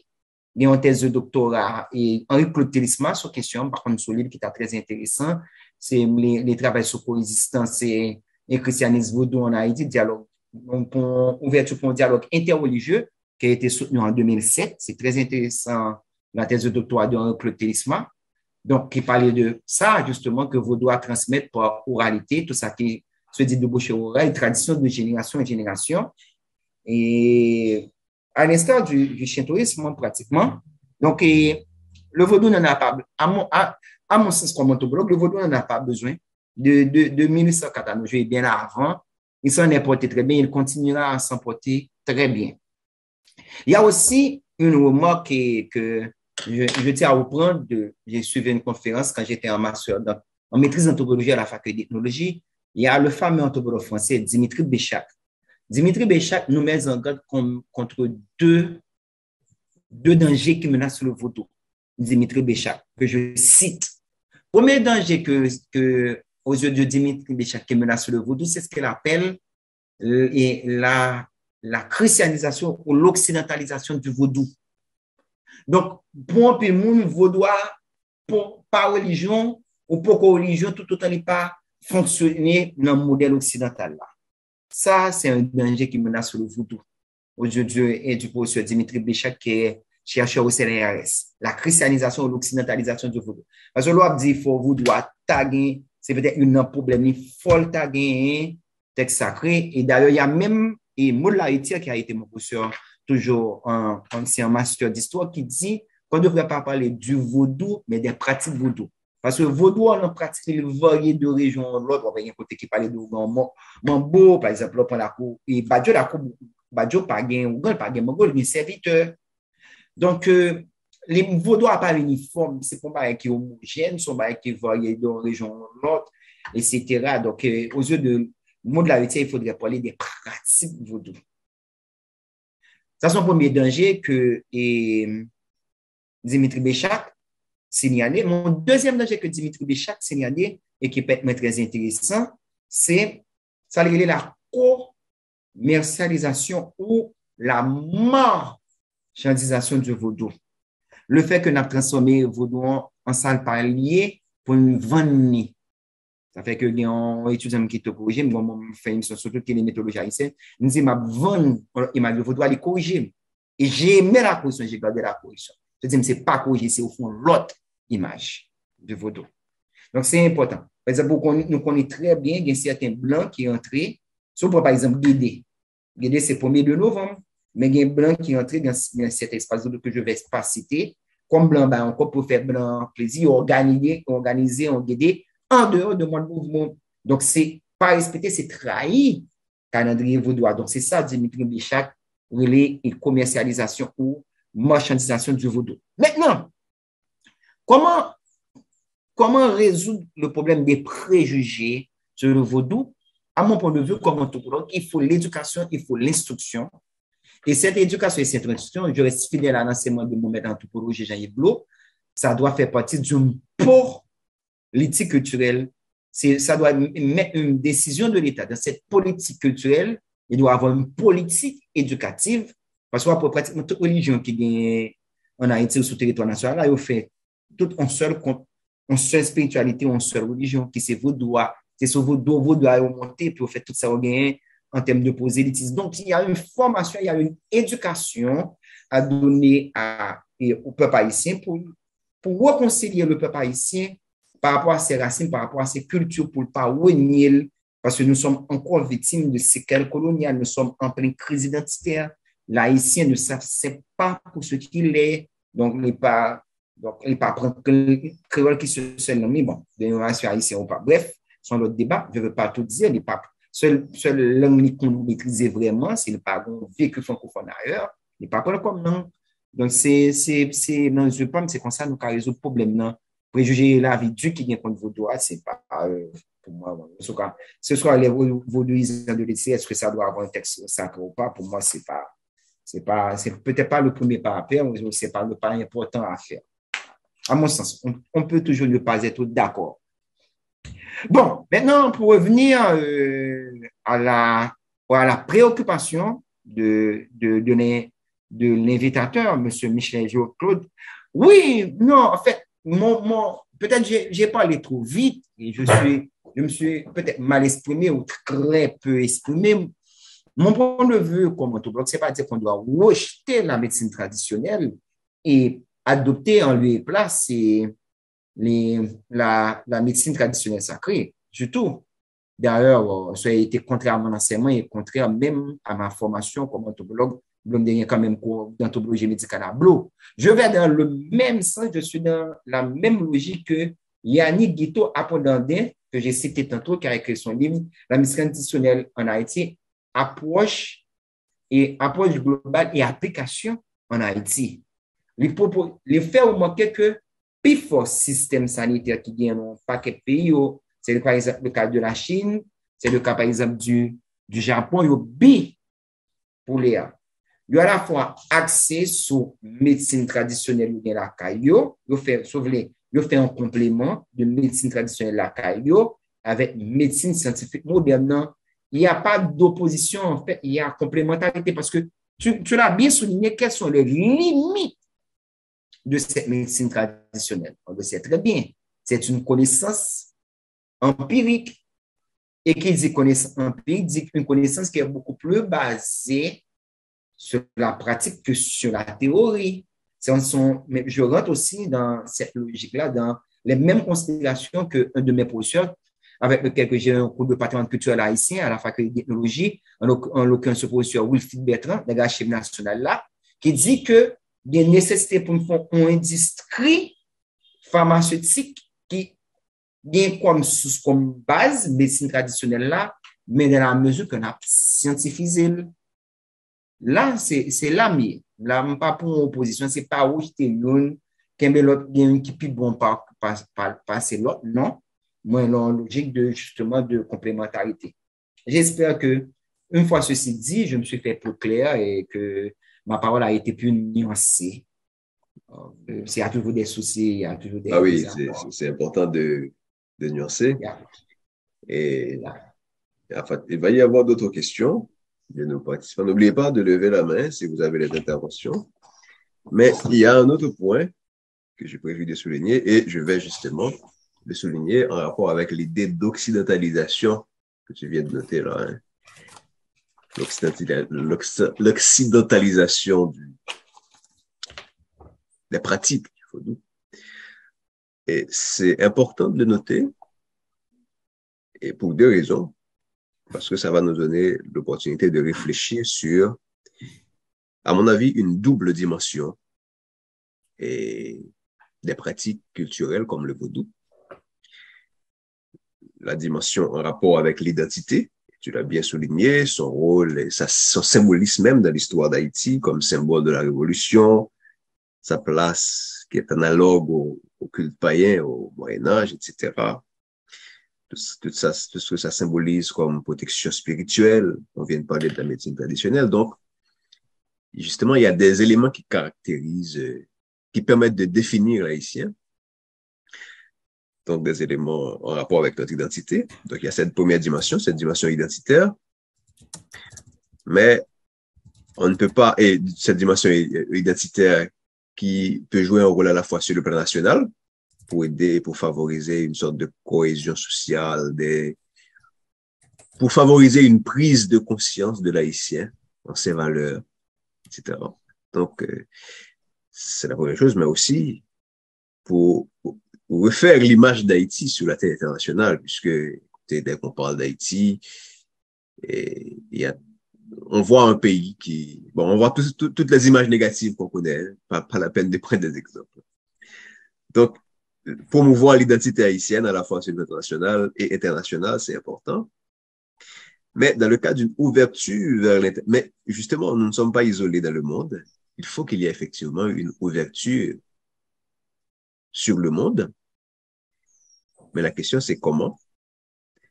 Par exemple, si on le prend, cette ouverture dans l'objectif, par exemple, par rapport à tout ce que le vaudou représente en termes de pratiques, d'objets, ça peut être mobilisé à des fins touristiques. Et puis, ça peut être un vecteur de développement économique aussi. Maintenant, la question, comment réussir à mobiliser les pratiques culturelles comme le vaudou à des fins économiques à travers le tourisme, par exemple, sans les dénaturer? C'est ça la question. Par exemple, tu viens de prendre les cas du Guédé, par exemple, pour satisfaire des demandeurs, on change la date, etc. Il arrive parfois, c'est l'un des enjeux avec le tourisme. Très souvent, on dénature, il y a beaucoup de réflexions là-dessus, on dénature les éléments culturels, les patrimoines, et justement pour satisfaire les touristes. Donc, comment, c'est la question, hein? Là, nous parlons du risque de dénaturation.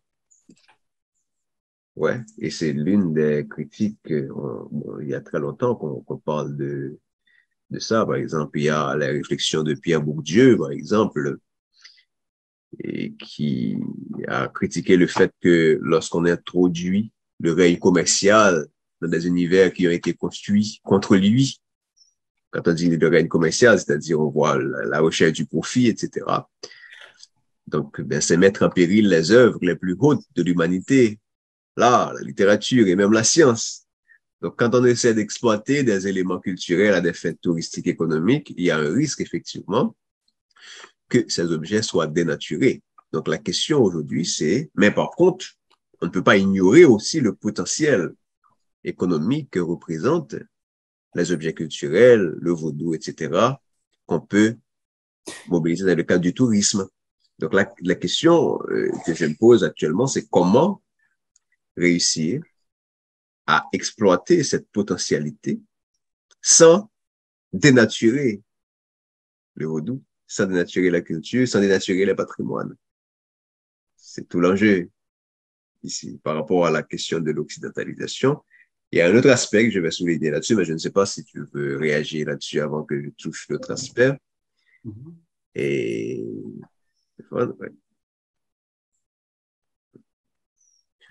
ouais. Donc, je vais te laisser réagir sur cet aspect avant d'en toucher un autre. D'accord.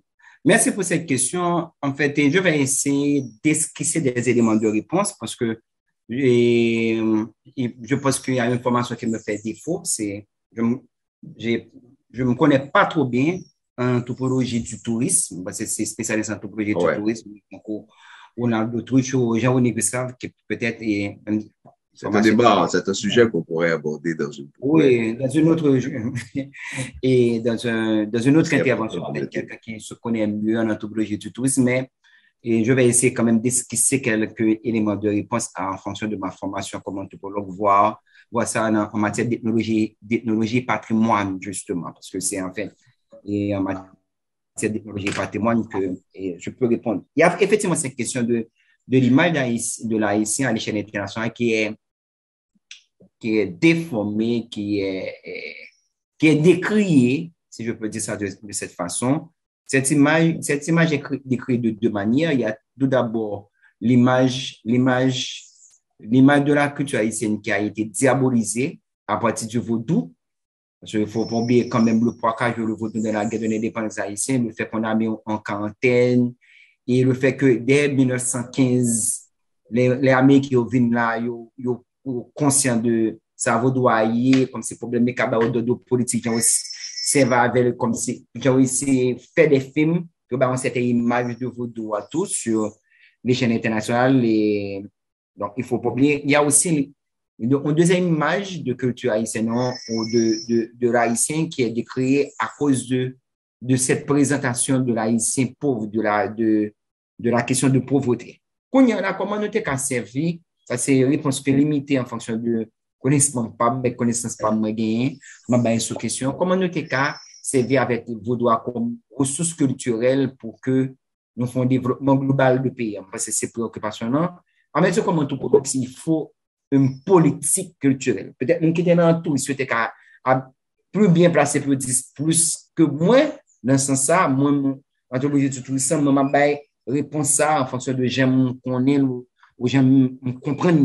Donc, il faut une politique culturelle. Et cette politique culturelle, ça ne doit pas être seulement, ça ne doit pas être une définition, par exemple, du secteur privé ou d'un secteur particulier de la population. Ça doit être même une décision de l'État. Une décision de l'État. Je tiens à responsabiliser l'État dans cette affaire, qui doit, par exemple, élaborer un document cadre qui définit dans les grandes lignes, peut-être même dans les moyennes et petites lignes, quels sont les axes majeurs ou les priorités de l'État en matière de politique culturelle, justement. D'accord? Un petit moment. Ouais. Donc, je pense que les enjeux sont de taille. Parce que quand vous prenez, par exemple, le ministère de la Culture a vraiment une grande responsabilité que je ne peux pas innocenter face au gouvernement, à l'État haïtien, face à la société civile, face à la population, face aux créateurs, aux producteurs, face aux universités et à l'international. Parce que je ne veux pas jeter des responsabilités qui tombent à l'État sur le dos de particuliers. Ensuite, le ministère de la Culture, à mon sens, doit rompre avec une certaine routine, avec une certaine tradition pour produire un document de haut niveau scientifique, comme je le disais, et sans ce sens que les sociologues et les anthropologues sont importants, et inscrire ces actions dans le cadre global, dans un cadre global traduit en programme et projet pour une période déterminée, 5, 10, 15, 20, 25 ans. chaque ministre qui vient, pas qu'à venir et puis faire par eux, pour montrer qu'il y a travail, et c'est eux qui est plus bon, et créer un effet de nouveauté, ils fait ça au vrai. Donc, l'enjeu est de taille, puisque l'État haïtien, en mon sens, après la rupture de 86, il doit cesser d'être une institution ethnocidaire qui contribue à déculturer les Haïtiens, à les déhaïtianiser. Qui, à mon sens, c'est une entreprise qui a commencé depuis le concours de 2160, quand l'État haïtien utilise, parce que l'État haïtien avait un rôle très important dans la campagne des Rouges de 1951, il ne faut pas l'oublier, quand il utilise la force répressive pour prendre des mesures légales pour éliminer ou reprimer tout ce qui rappelle la culture africaine de près ou de loin. On doit se souvenir, par exemple, en ce sens, du décret-loi du 5 septembre 1935 de Sténior Vincent, qui faisait du vaudou une superstition à détruire, bon, qui a été abrogée, heureusement, dans la nouvelle constitution.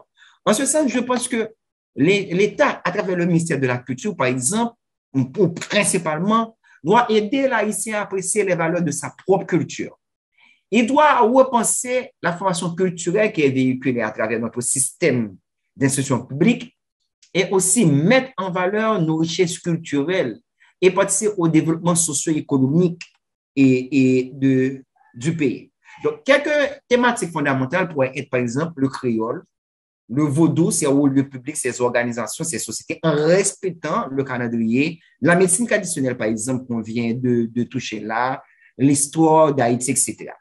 Les actes majeurs pourraient être, par exemple, le rapport entre culture-enseignement, culture et médias, culture-religion.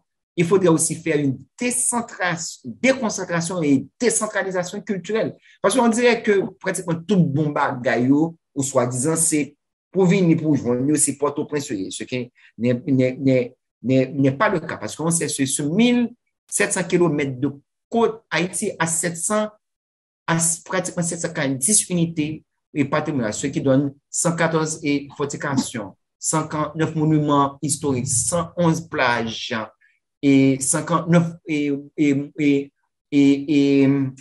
sites naturels, 18 lieux sacrés et pratiquement 75 ou 76 grottes.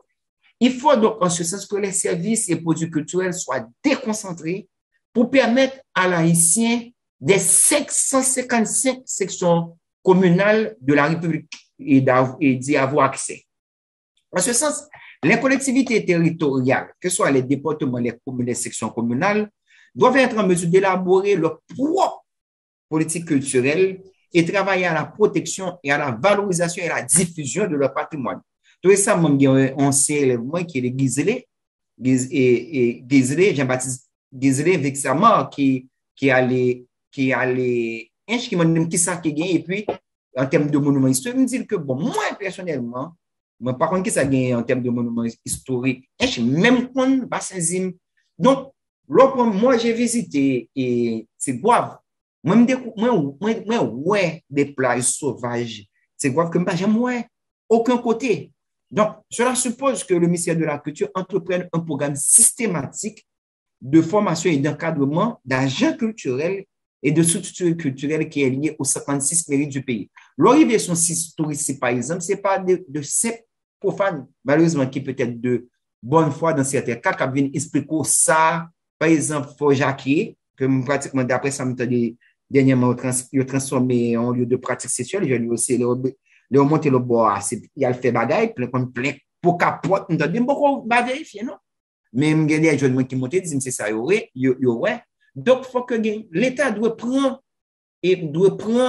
espace en main. Comprenez? Je me rappelle que ça remontait quand même à longtemps, dernière fois, moi, allant, et Marie-Jeanne, de ouais, elle était commencé à faire tourner en lieu, puis j'étais fatra, ça t'est arrivé tout dans la grotte Saint-Michel de la Talala. Et dans ce sens-là, l'institution étatique connexe qui doit travailler avec le ministère de la Culture. Par exemple, le ministère de l'Éducation et de la Formation professionnelle, c'est comme ça, qui doit travailler avec le ministère de la Culture et en termes d'instruction, qui doit être une forme d'éducation. Pour réconcilier, par exemple, l'école avec la famille. Nous pas oublier tout, c'est ça, le ministère du Tourisme, qui doit pencher sur le tourisme culturel là. Bientôt, le ministère de l'Intérieur et des collectivités territoriales, qui doit essayer sous présence agents et institutions culturelles formés dans chaque mairie, ou le ministère des Affaires étrangères qui pas innocent tout, qui doit travailler avec le ministère de la Culture, et le ministère de la Culture doit même avoir un regard sur attaché culturel au niveau de l'ambassade et de consulat à l'étranger. Moun pas doit, par exemple, aller en mission sous bail de considération de amis ou de la contrainte politique. Il faut nous qualifier pour le job là, pour l'ambassadeur, pour le consul quand même. Il y a le MTPTC aussi, qui doit travailler de concert avec le ministère de la Culture pour les grands travaux de construction qui doivent tenir compte des sites archéologiques, des sites ethnologiques ou autres. Il y a aussi le ministère des Cultes qui doit réviser, par exemple, le statut du vaudou par rapport aux autres religions étrangères ou pas, qui sont présents en Haïti, qui doit aussi mettre un accent sur les agents religieux qui doivent cesser de dénigrer le vaudou et les pratiques liées à la culture haïtienne. Moi, j'ai l'impression, et ça reste de une impression seulement que, quand pile passion, pile pas sentir prêcher tout le temps, il pas diaboliser au point le contre-pied de vaudou. Il y a aussi le ministère de l'Environnement et le ministère du Plan qui doit tenir compte de la vision philosophique des vaudouisants face à la culture, surtout dans l'aménagement du territoire national. Il y a d'autres instances qu'il faut souligner aussi au passage, qui doivent travailler, pour moi, dans un cadre d'une politique culturelle avec le ministère de la Culture. C'est le cas, par exemple, de l'ISPAN, qui est institut de sauvegarde du patrimoine national. Nous, tout récemment, là, pas même dit tout récemment, un ou deux jours, mon scandale qui pétait sur les réseaux sociaux, particulièrement WhatsApp, semble-t-il qu'il a fait parce qu'il était calme dans Dessalines, avec de Dessalines tourner des lieux de la traîne publique. Je ne sais pas si c'est vrai ou pas. OK, donc, il y a l'ISPAN, on peut pas, bon, que moi, pratiquement réduit, parce que l'ISPAN, c'est l'institut de sauvegarde du patrimoine national, on dit, moi, c'est le cadre de soutien non, c'est la préoccuper seulement de questions de patrimoine bâti. Il y a aussi le Bureau national d'ethnologie, soit fait l'encadrement politique culturel qui doit travailler dans question, parce que il y a un mot parle pour le dire, et bon, nous évoquons tout récemment, historiquement, comment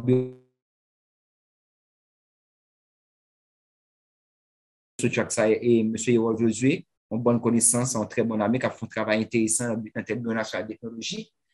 Et en dernière instance, comme je l'ai cité, là, je vois qu'il est 11h58, il va falloir qu'on s'arrête. J'ai d'autres obligations que pour moi, mais ça m'entend l'autre intervention, le bureau des ministres de l'énergie. Je ne connais pas les paroles non moi, mais l'or, diamant, gisement, pétrole, nous connaissons ça dans l'autre intervention, mais le bureau des ministres de l'énergie n'a pas rien qui a fait oublier le même.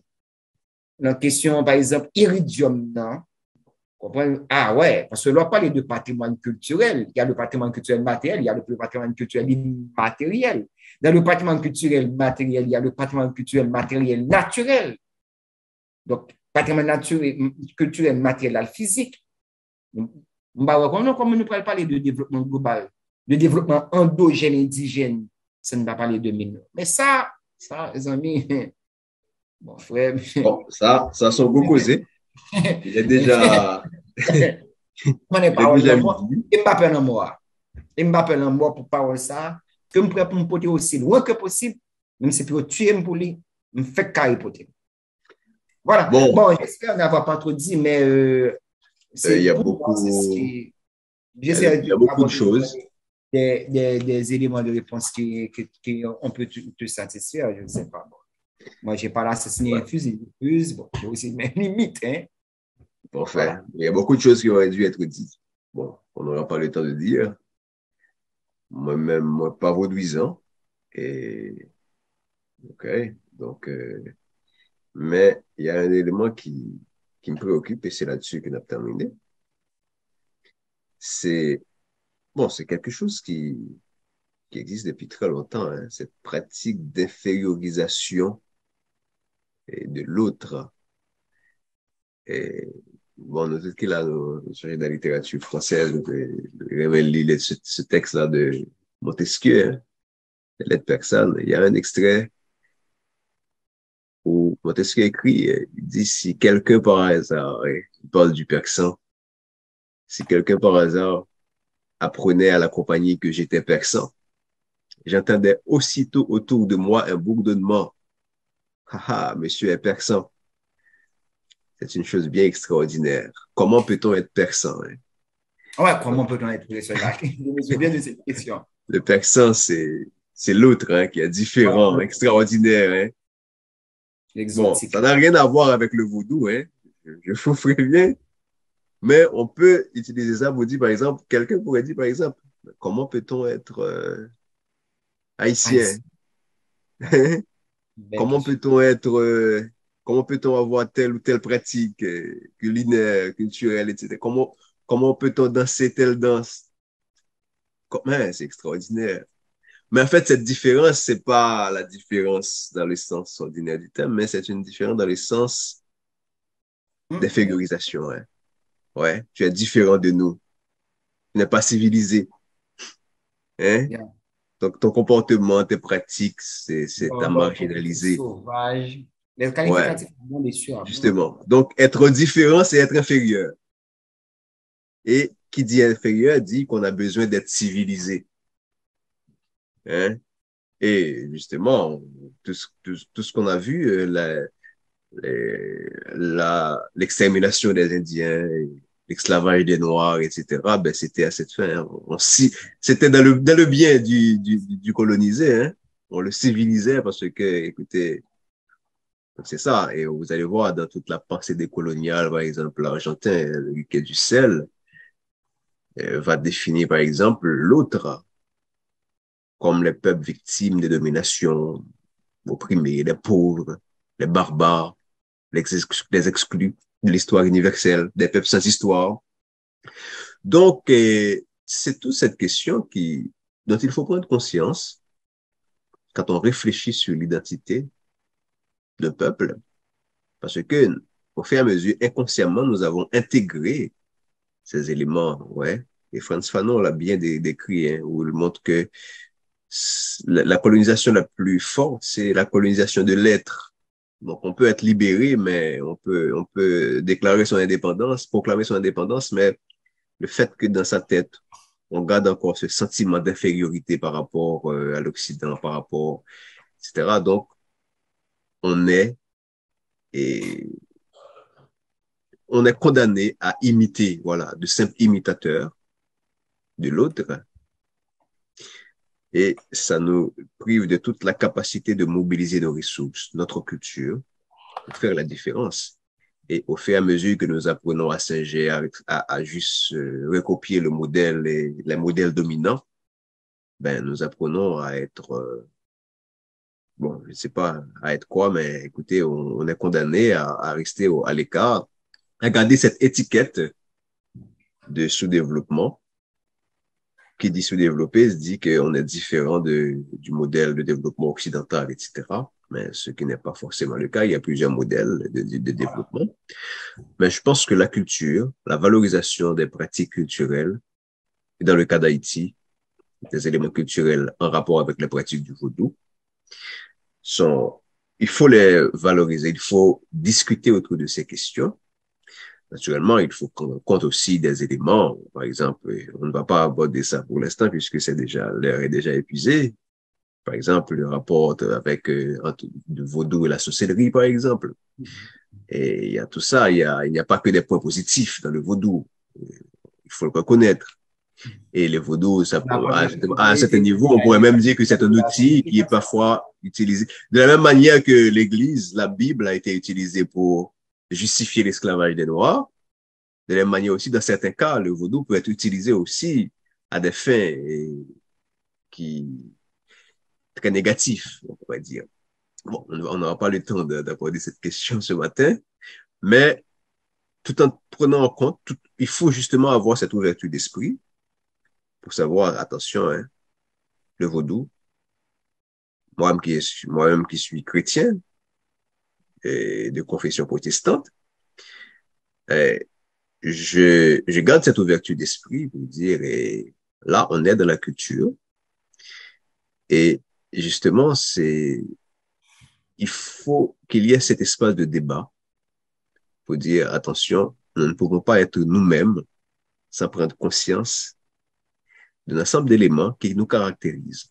Et on ne peut pas parler d'Haïti, de la population haïtienne, de la culture populaire, sans disons, en ignorant la plante du vaudou, des pratiques du vaudou. Là, il n'y a pas ça. Il faut prendre en compte maintenant comment composer avec ça et dans une perspective, un concept que j'aime, de développement local.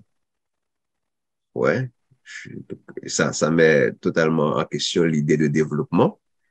Parce que pour être développé, on n'est pas obligé d'être comme les États-Unis, comme la France. Ouais. Chaque pays peut avoir son propre modèle de développement et c'est à nous de faire en mobilisant ce que nous avons comme ressources. Bon, il y a beaucoup de choses à dire, comme je l'ai dit.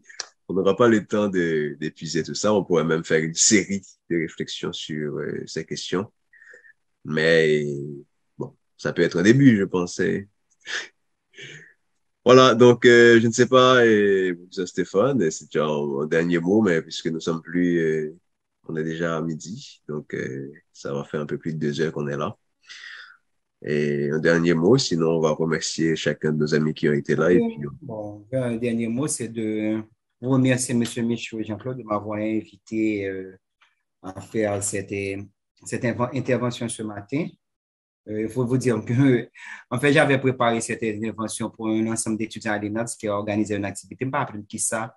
J'ai comme l'autre d'été invité, moi, je suis mon nom, pas très fait, et puis, l'autre dit, et je me dit, je me chercher, parce que je me chercher un bagage que je me concentré sur lui, je me fait des recherches sur lui, des lectures que je me préparais, des enquêtes technologiques de terrain qui ont nourri et je proposé une intervention, c'est quoi appeler. Je te dis qu'on a apporté c'est à partir de l'intervention sur l'amplification, soit regarder, ça me fait pour l'ambassade du Canada dans la question des afro-descendants. Et puis, c'est bon, c'est un bon moment de ressusciter un vieux texte, un vieux plan de travail que j'avais préparé pour faire une intervention que je n'avais pas eu le temps. Je voulais voir son fondement, sa valeur, son pesant d'or. Donc, je tiens à vous remercier en votre nom personnel et tout en remerciant, bien sûr, le CEPAT qui m'avait déjà invité à faire cette intervention et le programme de maîtrise d'histoire, mémoire et patrimoine. Merci à toutes les personnes qui ont fait le nécessaire pour être là. Et merci aussi à tous mes étudiants et à tous mes étudiants. Voilà. Voilà, un grand merci à chacun de vous et restez en contact avec nous. Vous serez invités très bientôt à une autre activité similaire. Merci, Prof. Stéphane. Merci à chacun de vous. À très bientôt. C'était un plaisir.